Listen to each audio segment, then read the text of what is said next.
बिल्लाहि मिनश्शैतानिर्रजीम बिस्मिल्लाहिर्रहमानिर्रहीम व बिही नस्तईन व सल्लल्लाहु अला सय्यदिना मुहम्मद व अहले बैतिहि तय्यबीन अत्ताहिरीन अल्लाहुम्मा सल्लि अला मुहम्मद व आलि मुहम्मद व अज्जिल फरजहुम। आप सबका हम इस्तकबाल करते हैं इस प्रोग्राम में जिसका नाम है हेवनली होम्स। और इंशाल्लाह एक छोटे वक्फे के बाद, मखसूसन माह रमज़ान के प्रोग्राम के बाद अल्हम्दुलिल्लाह हम वापस जुड़ गए हैं और इंशाल्लाह फिर से हमारी निशस्तें और सेशंस शुरू हो चुके हैं। इससे पहले कि मैं डिस्कशन को आगे बढ़ाऊं और एक छोटा सा रिव्यू या समराइज कर दूं, आप प्लीज़ कोई आप में से एक या दो अफराद चैट में मुझे टैप टाइप करके बता दीजिए कि ऑडियो और वीडियो क्लियर है या नहीं है। क्योंकि प्रोग्राम स्टार्ट होते ही जैसे ही मैंने लॉगिन किया उसके बिल्कुल 1 मिनट बाद या 2 मिनट बाद लाइट चली गई। इसलिए मैं फिर से लॉग आउट हो गया क्योंकि वाईफाई बंद हो गया था, लाइट सारी बंद हो गई थी। तो मुझे वापस से डेटा वगैरह कनेक्ट करके ज्वाइन करना पड़ा है। तो जब इलेक्ट्रिसिटी होती है तो वो फुल्ली फंक्शनल होता है, ऑडियो वीडियो सब क्लियर चल रहा होता है। लेकिन अभी क्योंकि लाइट बंद है तो आई डोंट नो कितना क्लियर है। तो प्लीज़ कोई टाइप करके बता दें कि ये कितना क्लियर है, ताकि ओके चले अल्हम्दुलिल्लाह। सो ऑडियो वीडियो दोनों क्लियर है अल्हम्दुलिल्लाह। चले तो बहस को आगे बढ़ाते हैं। बहस हमारी जो है इंसान की स्पिरिचुअलिटी से रिलेटेड थी और हम बात को यहाँ लेकर आए थे कि इंसान की ज़िंदगी में नज्म, हमने कहा था कि पर्सनालिटी इंसान की ज़िंदगी जो है उसमें एक ऑर्गेनाइज्ड स्ट्रक्चर होना चाहिए। तो इसके लिए हमने कहा आपके गोल्स सेट होना चाहिए। चले बिस्मिल्लाहिर्रहमानिर्रहीम व बिही नस्तईन। तो हमने कहा था कि हमारे इस प्रोग्राम की जो सीरीज चल रही थी इसको हम जिस स्टेप वाइज प्रोसेस में आगे ले जा रहे थे, तो हमने कहा कि हमें यहाँ पर एक बहुत अहम चीज़ और ज़रूरत नज़र आई है। वो ये कि हमारे पूरे सिस्टम में, मुआशरे में हम देख रहे हैं कि ख़वातीन जो है वो कमज़ोर पड़ रही है। और क्योंकि ख़वातीन कमज़ोर पड़ रही हैं तो वो खुद पर फोकस नहीं कर पा रही है। उनके ऊपर मुख्तलिफ अंदाज से प्रेशर पड़ रहा है, उनके ऊपर डिफरेंट लोगों की वजह से अननेसेसरी प्रेशर बिल्ड हो रहा है। चाहे वो फिर इंटरनल हो, चाहे फिर वो एक्सटर्नल हो, खुद की नज़दीक की फैमिली हो या दूर के रिश्तेदार हो या दोस्त हो या सोशल सोसाइटी मैटर हो। तो इसमें हमने देखा कि ख़वातीन जो है इनके ऊपर एक अननेसेसरी प्रेशर बिल्ड होता है, चाहे फिर वो हस्बैंड की तरफ से हो, औलाद की तरफ से हो, सास ससुर की तरफ से हो, अपने माँ बाप की तरफ से हो, दोस्तों की तरफ से हो। और ये सारे प्रेशर की वजह से खवातीन जो है ये कमज़ोर पड़ती जा रही है। अब खुद पर फोकस नहीं कर पा रही है, खुद को डेवलप नहीं कर पा रही है। क्योंकि खुद पर फोकस नहीं कर रही है, खुद को डेवलप नहीं कर पा रही है, खुद अंदर से खोखली बनती जा रही है, अंदर से वो स्ट्रांग नहीं है। क्योंकि वो खुद अंदर से स्ट्रांग नहीं है तो फिर वो अपने अतराफ के लोगों के लिए जिस तरह की उसे जो है तरबियत प्रोवाइड करना है, जिस तरह का सपोर्ट प्रोवाइड करना है, जिस तरह का रोल उसे निभाना है, वो नहीं निभा पा रही है। इसलिए हमने ये सारी सीरीज शुरू की थी।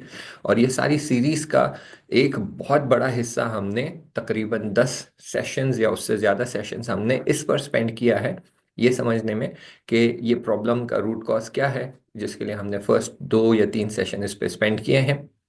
इसके बाद एक बड़ा हिस्सा हमने इस सेगमेंट पे स्पेंड किया है कि किस तरह हमें मुनज़्ज़म बनने की ज़रूरत है, किस तरह हम खुद को पहचाने, हमारी कुदरतों को पहचाने, हमारे स्ट्रेंथ्स एंड वीकनेसेस को पहचाने, किस तरह ऑर्गेनाइज तरीके से एक स्केड्यूल बनाए, टाइम टेबल बनाए, गोल सेट करें और अपने वक्त को तंजीम करें, अपने वक्त को डिस्ट्रीब्यूट करें मुख्तलिफ एक्टिविटीज़ के लिए, ताकि हमारे लिए क्लियर हो जाए कि हमारा जो एक्टिविटी है या हमारा जो प्लान है वो किस तरह चलेगा और हम किस तरह अपने गोल्स को अचीव कर पाएंगे। तो इसलिए हमने एक सालाना गोल बनाया है, हमने long term goal, mid term goal, short term goal को डिस्कस किया है। फिर हमने ये डिस्कस किया कि हमारा एवरीडे टाइम टेबल क्या होना चाहिए और कैसा होना चाहिए, क्योंकि ये भी एक बहुत ही ज़रूरी एस्पेक्ट है कि हमने गोल तो बना लिया है लेकिन इस गोल को अचीव कैसे करना है, इस गोल तक पहुंचना कैसे है, हर दिन मुझे क्या करना है, हर हफ्ते क्या करना है, हर महीने क्या अचीव करना है। तो आप में से कई लोगों ने गोल्स लिखकर भेजे थे। अब ये बात और है कि बीच में माह रमज़ान आ गया और माह रमज़ान में अनफॉर्चुनेटली मुझे इमरजेंसी तबलीग पर जाना पड़ा। वो इमरजेंसी तक तबलीग भी इसलिए क्योंकि जहाँ पर ये प्रोग्राम था वहाँ पर उस कंट्री ने एक खास कंट्री के लोगों को वीज़ा देना उन्होंने बंद कर दिया था। तो जो मौलाना को बुलाया गया था कि वो आए और लेक्चर्स दे, उनका वीज़ा रिजेक्ट हो गया, उन्हें वीज़ा नहीं दिया गया। और दूसरे कंट्रीज के लोगों के लिए वो उन्होंने आसानी से वीज़ा खोल रखा था। तो फिर उन्होंने मुझे अप्रोच किया और कहा कि आपके लिए बहुत जल्दी वीज़ा मिल रहा है, विद इन 1 डे वीज़ा मिल जाएगा, आप आ पाएंगे क्या?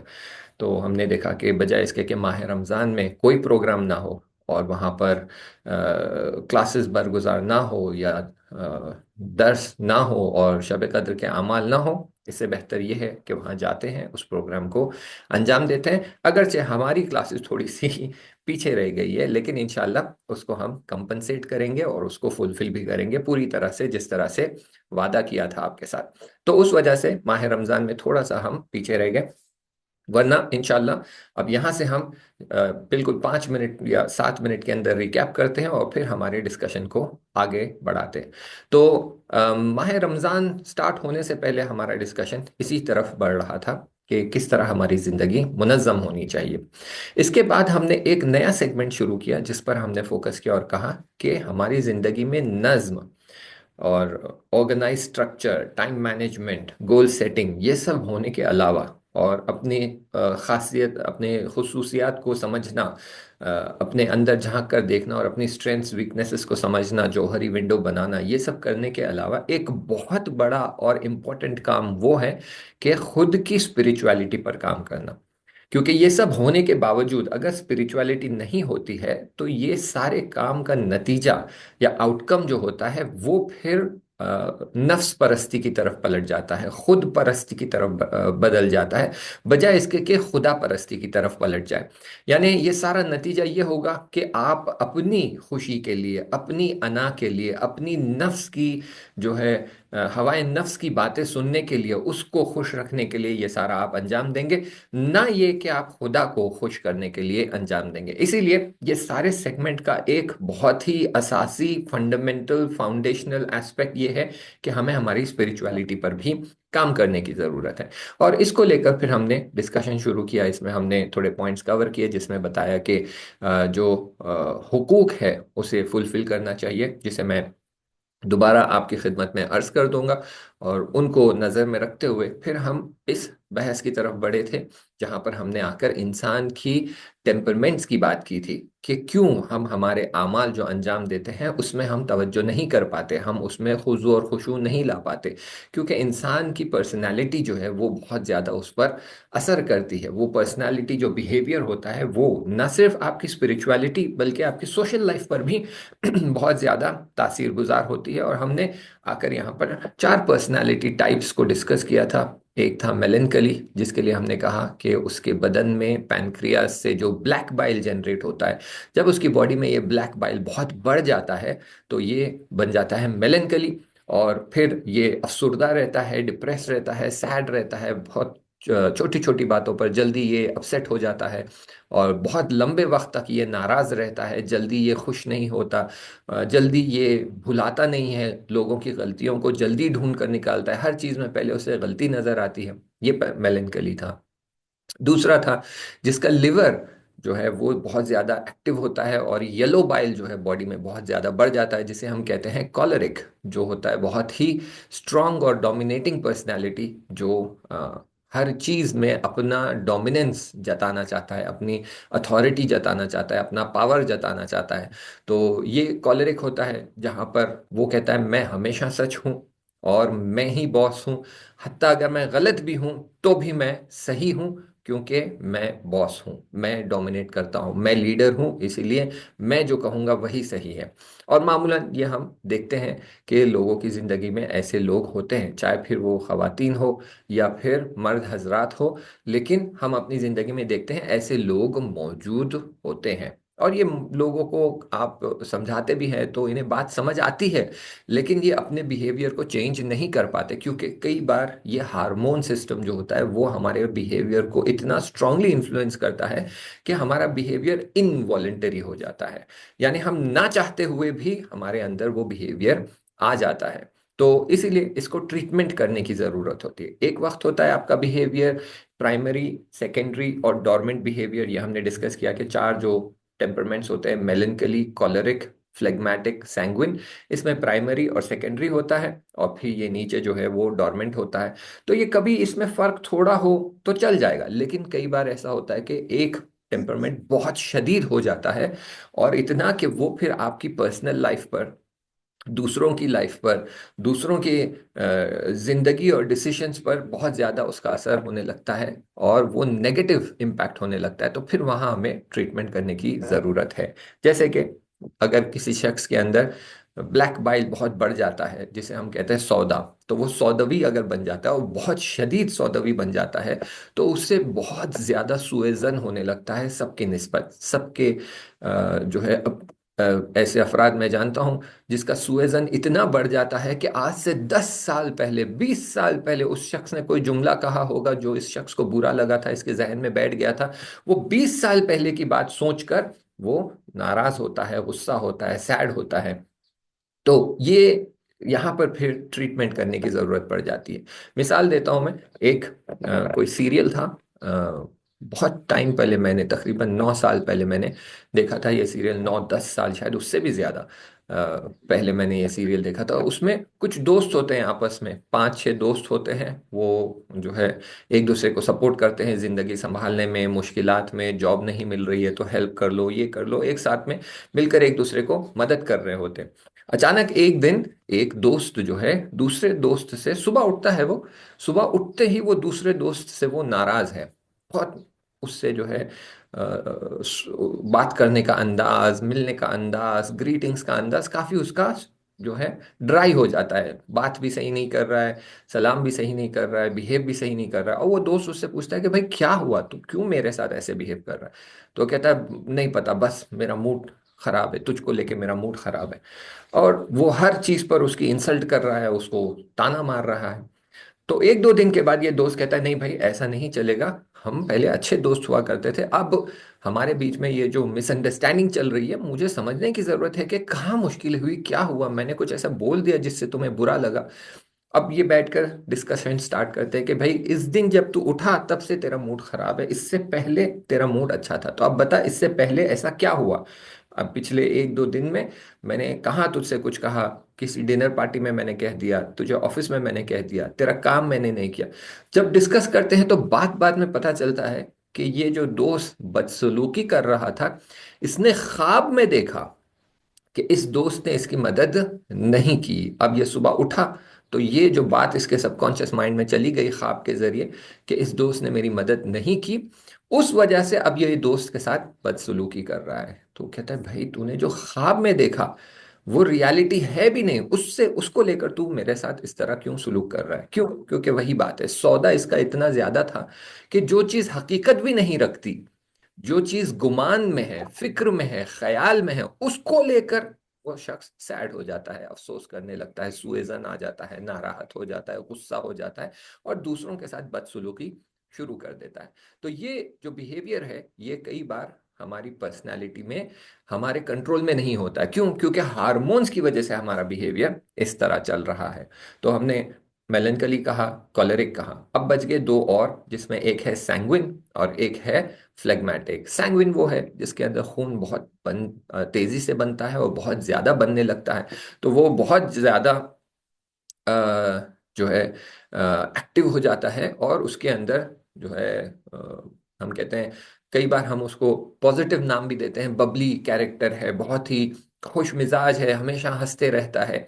लेकिन ये पॉजिटिव एंगल है, इसके नेगेटिव एंगल्स भी है कि वो हर चीज में वादा करता है, मैं ये कर दूंगा वो कर दूंगा, लेकिन वो करता नहीं है। और लोगों को सिर्फ वादों के बेसिस पर दिलासा देता है कि मैं ये कर दूंगा, मैं इस एक्टिविटी में भी हूँ, उस एक्टिविटी में भी हूँ, और किसी में भी वो अपना 100% नहीं दे पाता है। लेकिन जहां भी वो जाता है वहां का माहौल खुशगवार बन जाता है, लोग हंसते हैं, बात करते हैं, जोक करते हैं, मजा आता है लोगों को। तो इसीलिए अगर चाहिए इसका परफॉर्मेंस टॉप परफॉर्मेंस नहीं है, 50% 60%, एवरेज से थोड़ा बेहतर है, तब भी लोग कहते हैं कि भाई चलो इसको साथ में रखते हैं। क्यों? क्योंकि ये जब होता है तो हमें बड़ा मजा आता है, एंजॉय करते हैं हम, वो सेंटर ऑफ अट्रैक्शन बन जाता है। कुछ बेवकूफियां भी करता है, गलत काम भी करता है, उल्टा पुल्टा भी कर देता है, तो चलो इसको साथ में रखते हैं करके। तो ये शख्स सैंग्विन जो है वो हम जो बम्बई वाली जबान में कहते हैं मस्तीखोर होता है, बहुत ज्यादा शरारत करता है, एंजॉय करता है और दूसरों को भी एंजॉय करने में मदद करता है। लेकिन अगर कोई इंपॉर्टेंट काम आप इसे सौंपते हैं, तो अगर ये बहुत ही डीप रूटेड इसकी पर्सनालिटी है सैंग्विन, तो आप ये जान ले कि ये काम नतीजे तक नहीं पहुंचने वाला। बल्कि कई बार ऐसा होगा कि जिस दिन फाइनल डे है सबमिशन का, उस दिन उसे ख्याल आएगा कि ये काम तो मैंने शुरू ही नहीं किया है। 100% पूरा का पूरा बाकी है। ऐसा नहीं कि 80 कर लिया, 90 कर लिया, 10% बाकी है, नहीं, इसने असलन शुरू ही नहीं किया है। तो ये एक अलग मुश्किल है। और इसके बाद लास्ट पर्सनालिटी जो थी वो फ्लेगमेटिक, जो ऐसी शख्सियत थी कि जिसके बदन में बलगम और पानी बहुत बढ़ जाता है, जिसकी वजह से खून का फ्लो स्लो हो जाता है, पानी रिटेंशन बॉडी में बढ़ जाता है। तो मामूलन ये लोग बहुत मोटे नजर आते हैं, इनकी बॉडी में फैट नजर आता है, जबकि इनकी बॉडी में पानी और बलगम बहुत ज्यादा हो जाता है, जिस वजह से ये इनका परफॉर्मेंस जो है वो काफी डाउन हो जाता है। ये इनको मामूलन हम कहते हैं ये लोग लेजी लोग हैं, ये लोग काम नहीं करते। इनको किसी इंपॉर्टेंट काम के लिए असाइन करते हैं तो ये आराम से अपना वक्त लेकर काम करते हैं, कोई जिम्मेदारी नहीं लेना चाहते हैं। तो ये पर्सनालिटी टाइप है, और इसकी वजह से इनकी स्पिरिचुअलिटी पर भी एक बहुत बड़ा असर होता है। क्या असर होता है? यही कि जब आप इनसे बल्कि खुद ये जब चाहते हैं कि नमाज पढ़े, दुआएं पढ़े, तो वो नमाज पढ़ते हैं, दुआएं पढ़ते हैं, लेकिन अगर मेलनकली है तो फौरन उसका ख्याल सुएजन की तरफ चला जाता है कि इसने मेरे साथ ये किया था, उसने मेरे साथ ये किया था, इसका तो ऐसा है, वो तो हमेशा मेरे साथ झगड़ा करता है, मैं नाराज हूं, ये हूं। तो नमाज पढ़ रहे हैं लेकिन ख्याल पूरा दूसरों के बारे में है कि कैसे उन्होंने इनको सताया था। अगर वो कॉलेरिक है तो उनका ख्याल इस तरफ होता है कि क्यों वो मेरी बात नहीं सुनते, उनके ऊपर मुझे तो ये करना चाहिए, उसे तो डंडे मार के सीधे करना चाहिए, और पूरा ख्याल उसमें लगा रहता है। अगर वो सैंग्विन है तो वो इन ख्यालों में होता है कि नमाज खत्म होने के बाद मुझे क्या करना है, कैसे ये करना है, क्या एंजॉय करना है, किसको बुलाना है, कब पार्टी रखना है, कब जश्न रखना है, कब जो है अच्छे अच्छे पकवान करना है। ख्याल उसके उस तरफ होते हैं। और जो फ्लेगमेटिक होता है वो बिल्कुल आराम से जो है, हत्ता नमाज में भी उसका दिल नहीं लगता, क्योंकि उसके अंदर वो एक्टिवनेस बहुत कम हो जाता है। तो ये हमने डिस्कस किया था। यहाँ पर लोगों ने हमसे कहा कि मौलाना आप ये सारी बातें बता रहे हैं, इसमें आकर आप जो है ये भी बताइए कि इनका दरमान कैसे किया जा सकता है। तो जब जैसे मैंने आपसे बताया कि अगर ये पर्सनालिटी टाइप बहुत सिवियर हो जाता है तो इसकी ट्रीटमेंट करने की ज़रूरत है। तो आइए इसके दरमान को देखते हैं। आज का सेशन हम इस दरमान से स्टार्ट करते हैं। लेकिन एक हिस्सा जो रह गया है मैं उसे समराइज कर दूं, ताकि आपके जहन में बात फ्रेश हो जाए कि क्यों हम इस तरफ आए हैं। वो बात हमारी ये थी कि हमारी स्पिरिचुअलिटी को हमें स्ट्रांग करने की ज़रूरत है, इसीलिए हमें हमारी पर्सनालिटी को भी रिव्यू करने की ज़रूरत है। अगर हमारी पर्सनालिटी मुनासिब नहीं है तो हम स्पिरिचुअलिटी में आगे नहीं बढ़ सकते। अगर हमारे दिल में किसी के लिए कीना, हसद, सुएजन भरा हुआ है, तो आप कितने भी सजदे कर ले, कितनी भी नमाज पढ़ ले, जब तक आपके दिल से किसी मोमिन के खिलाफ जो बदगुमानी है वो दूर नहीं होगी, तो खुदा की निस्बत खुशगुमानी आपके दिल में नहीं आएगी, फेवरेबल थॉट्स नहीं आएंगे, क्योंकि आपके ब्लैक बाइल इतना बढ़ गया है। तो हत्ता खुदा के निस्बत भी आपकी जो है बदगुमानी बढ़ना शुरू हो जाती है। आप सोचते हैं क्यों मेरे साथ ऐसा हो रहा है, खुदा मेरे साथ ही क्यों ऐसा कर रहा है, मैंने क्या बिगाड़ा था, सबकी जिंदगी अच्छी चल रही है, मेरी जिंदगी क्यों खराब चल रही है, वगैरह वगैरह वगैरह। तो ये जो है इस एंगल को लेकर हमने टेम्परमेंट्स की तरफ कदम कदम उठाया था। अब आइए इसी स्पिरिचुअलिटी वाले एंगल को हम थोड़ा सा और क्लियर कर लेते हैं 2-3 मिनट में। कि हमने यहाँ स्पिरिचुअलिटी वाले एंगल में कहा था कि इंसान के सर पर दो जिम्मेदारियां होती है, एक है हकुल्ला और एक है हकुन नास। हकुल्ला वो है जो चीज़ें खुदा ने हम पर वाजिब की है, या हमारे सर पर दीन के नाम पर, शरीयत के नाम पर हमारे सर पर जिम्मेदारी की तरह रखे हैं, जिसमें सारे वाजिबात आते हैं और मुहर्रमात आते हैं। जहां पर हमसे कहा गया है कि ये वाजिब है, ये वाजिब है, ये वाजिब है, इसे अंजाम दीजिए, ये हराम है, इससे दूर रहिए। अगर हम चाहते हैं हमारी स्पिरिचुअलिटी में आगे बढ़े, तो सबसे पहले हमें ये देखना है कि क्या हमारे सर पर हक़ुल्लाह बाकी है। क्या मेरे सर पर कोई रोज़े बाकी है जो कज़ा हो चुके हैं, क्या मेरे सर पर कोई नमाज बाकी है जो कज़ा हो चुकी है, क्या मेरे सर पर ज़कात, खुम्स और दूसरी ऐसी चीज़ें जो वाजिब है, या मैं हिजाब सही से नहीं करती हूँ, या जो भी है, ये सारे हक़ुल्लाह जो है, सिले रहम और ये तमाम वाजिबात, ये हक़ुल्लाह क्या मेरे सर पर बाकी है? अगर बाकी है तो हम स्पिरिचुअलिटी में आगे नहीं बढ़ सकते। इसको आप इस तरह तसव्वुर कीजिए कि आप चाहते हैं एक लंबा सफर तय करें, लेकिन आप अपने कंधे पर एक बहुत बड़ा बोझ लेकर चल रहे हैं। 2 साल की नमाज बाकी है, 2 साल के रोजे बाकी है, किसी का दिल दुखा के रखा, खैर वो तो हक्कुन्नास में आएगा, हक्कुल्लाह में खुम्स देना बाकी है, इतना ये बाकी है। तो ये एक बड़ा बोझ लेकर आप चल रहे हैं, तो जब तक ये बोझ आपके कंधे पे रहेगा, आप आराम से भी नहीं चल पाएंगे, जल्दी थक जाएंगे, और ज्यादा रास्ता भी तय नहीं कर पाएंगे। इसीलिए जरूरी है कि सबसे पहले हक़ुल्लाह को एड्रेस करें और उसको सॉल्व करें। तो जो भी वाजिबात हमारे सर पर बाकी हैं उसको सॉल्व करें, नमाजें बाकी है उसको सॉल्व करें, रोजे बाकी हैं उसको सॉल्व करें, फिर आप आगे बढ़ सकते हैं, वरना आप वहीं का वहीं धरे रह जाएंगे। अब आती है बात हक़ुन्नास की तरफ। हक़ुन्नास भी जो है, इसको आप इस तरह देखें कि लोगों के पैसे, लोगों के कुछ देन है, और लोगों का माल मेरे पास अटका हुआ है, ये मुझे क्लियर करना है। और ये भी देखना है कि क्या मैंने किसी का दिल दुखाया है। अगर मैंने किसी का दिल दुखाया है और वो मुझसे नाराज है, तो जब तक वो मुझसे नाराज है तब तक मेरे लिए रास्ता नहीं खुल सकता है, क्योंकि उस नाराजगी और उसके दिल में जो कीना, हसद, सुए जन, या मुझसे वो अपसेट है और खुदा की बारगाह में दुआ कर रहा है कि खुदाया इसने मेरा दिल दुखाया है, इस तू भी इसका दिल दुखा, तू भी इसके लिए जो है बुरा जो है नतीजा दे। तो फिर कई बार वो जो टूटा दिल होता है, टूटे दिल की आह निकलती है और दुआ होती है, उससे आसमान लरज जाते हैं, तो हमारे रास्ते बंद हो जाते हैं, जो हम आसमानों की तरफ सैर करना चाहते हैं वो रास्ते बंद हो जाते हैं। तो यहाँ हमें देखना है कि हमने किसका दिल दुखाया है।